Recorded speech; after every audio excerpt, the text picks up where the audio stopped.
তারপরে আমি লঙ্কাটা ছেড়ে দিয়েছিলাম, আর লঙ্কাটা লাল হতে হতে একটু পাঁচফোড়ন আর আলু দিয়েছিলাম। তারপরে এই যে ডাল দিয়ে দিয়েছি।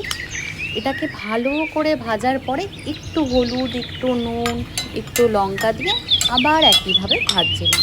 তারপর ওই আলাদা হাঁড়ির মধ্যে যেই চালটা আমি ভিজিয়ে রেখেছিলাম ওই চালটা দিয়ে আর ওই ডালটা দিয়ে তৈরি হয়ে গেল খিচুড়ি। সহজ উপায়। দেখো, কে বলে এই ছোটো ইয়েতে রান্না হয় না, দেখেছো? আর খিচুড়ির সাথে কিছু ভাজাভুজি না হলে হয়? সাথে ভেজে নিয়েছিলাম একটু বেগুন। বেগুনের মধ্যে দিয়েছিলাম হলুদ, নুন, লঙ্কা আর একটু চিনি, যাতে তেল কম লাগে। তারপরে ওই ছাদে গিয়ে একটু কলা পাতা কেটে নিয়েছিলাম, কারণ কলা পাতার মধ্যে খেতে সত্যিই খুব ভালো লাগে। আমরা আগেও অনেকে খেয়েছি, এখন অবশ্য এগুলো প্রায় বন্ধই হয়ে গেছে। সত্যি কথা বলছি, অনেস্ট রিভিউ, সত্যি ভালো হয়েছিল।